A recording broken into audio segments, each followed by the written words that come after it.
this is the last tune in our set, or it might be the last one before the encore. Oh, just before we finish up, this is another short poem about, I think we all have a certain hankering to leave our mark in the world and hopefully to leave it a better place than the world we entered. And we all do it in different ways. We leave our signatures, as it were, on things like the architect, the beautiful building, that's the signature he leaves behind, and so on. But musicians do it in a slightly different way. It's called signature. The ploughman leaves his trace on field and furrow. The sculptor's mark is etched in chiseled stone. With sheaves of gold, the thatcher's name is written. In rings of clay, the potter's name is known.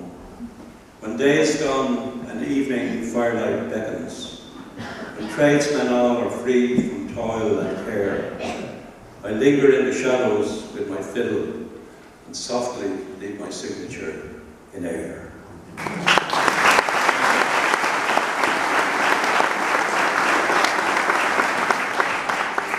I'd like to finish our little set with a tune called the Merino Waltz that you might have heard.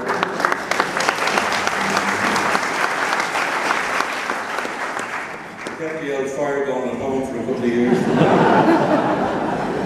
Apparently used to call it the bog waltz. But if you know the air, if you know the streets when I was playing, people started coming along with it. So if you feel like doing that, we can have a complete orchestra here with us.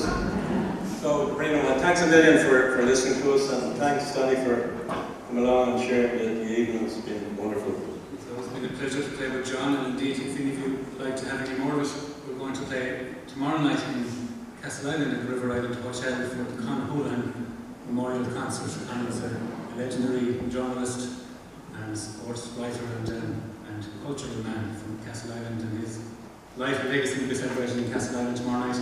John and the Dubliners were personal friends of Con's, so I'm delighted that he came and to play for us tomorrow night, and indeed I'm delighted to play a few tunes for you here tonight with John. So thanks again.